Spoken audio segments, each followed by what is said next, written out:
వేసిన తలుపులు వేసినట్లే ఉన్నాయి. ఇంట్లో నుంచి తలుపు లోపల గడియ పెట్టే ఉంది. కానీ మంచంపై ఓ మహిళ విగతజీవిగా పడి ఉంది.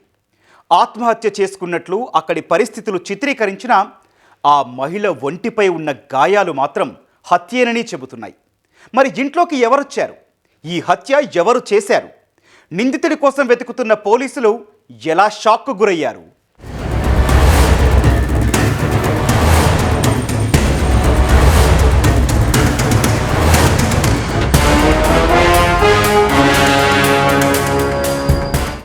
ఏళ్ల అన్యోన్య దాంపత్యం, ఒకరంటే ఒకరికి అమితమైన ప్రేమ.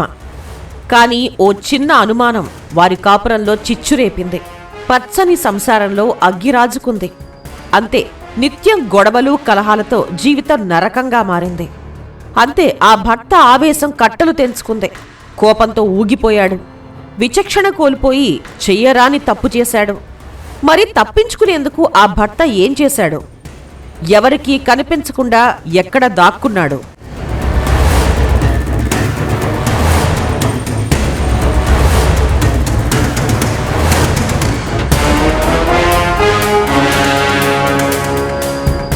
విశాఖలోని ఆరిలోవా బాలాజీనగర్కు చెందిన దుర్గా దేవుడికి 20 ఏళ్ల క్రితం వివాహమైంది.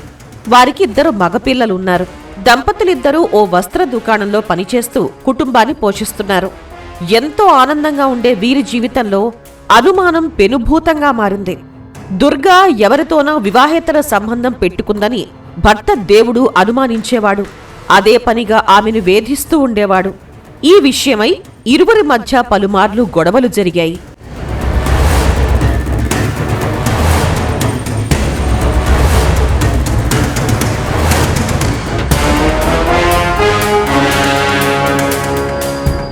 ఈ నెల 24వ తేదీ ఉదయం ఎప్పటిలాగా వస్త్ర దుకాణానికి కలిసి వెళ్లేందుకు దుర్గా స్నేహితురాలు ఆమెకు ఫోన్ చేసింది. ఎంతసేపటికి ఫోన్ ఎత్తకపోవడంతో అనుమానంతో దుర్గా తండ్రికి ఫోన్ చేసి చెప్పింది. దుర్గా తండ్రి హుటాహుట్టిన ఇంటికి వచ్చాడు.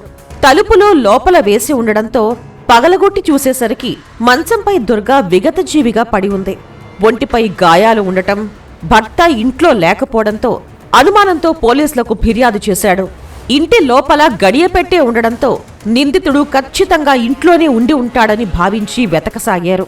అంతే, ఫ్రిడ్జ్ పక్కనే దాక్కునున్న భర్తను చూసి షాక్కు గురయ్యారు.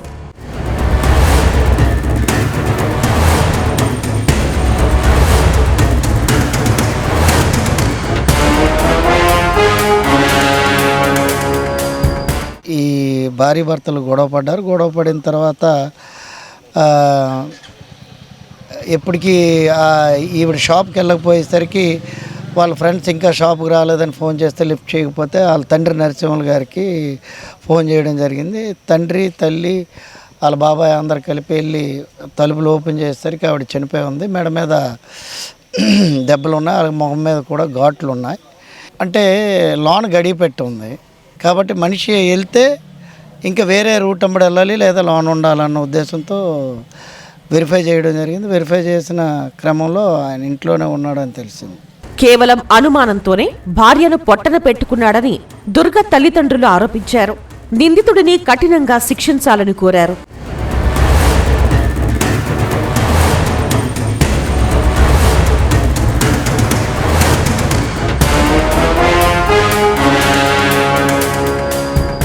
వాళ్ళ ఇంట్లో ఏదో చిన్న నన్ను ఏదో అనుమానాలు జరిగాయి, నాన్న ఇలాగ ఎందుకంటే ఎప్పటికప్పుడు ఇబ్బంది పెడుతున్నాడు అనేసి వచ్చి ఇంటికి వచ్చి కంప్లైంట్స్ చేసింది.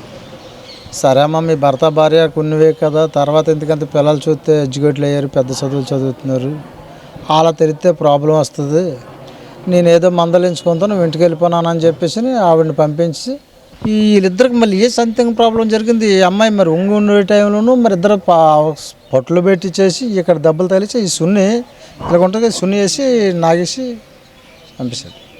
చంపేసేటప్పటికి ఇంట్లో పడిపోయి ఉన్నది. ఇది వంతీడు ఏం చేశాడంతా ఇంట్లోనే ఫ్రిడ్జ్ వెనకాల వంటగది లోపల ఫ్రిడ్జ్ ఉంది, ఆ ఫ్రిడ్జ్ వెనకాల ఇటు దాగుండిపోయింది.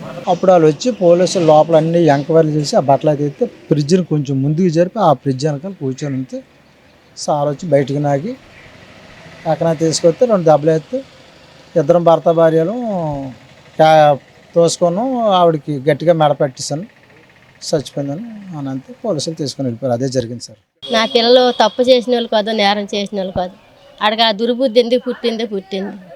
నా పిల్ల మీద అనుమానం పడి ఆ టైంలో మరి వాళ్ళిద్దరికి ఏం గొడవ వచ్చిందో ఆ పిల్లని ఆ శాపం చేశాడు. కోపంలో భార్యను గొంతు నులిమి చంపిన భర్త ఆత్మహత్యగా చిత్రీకరించేందుకు ప్రయత్నించినట్లు పోలీసులు తెలిపారు.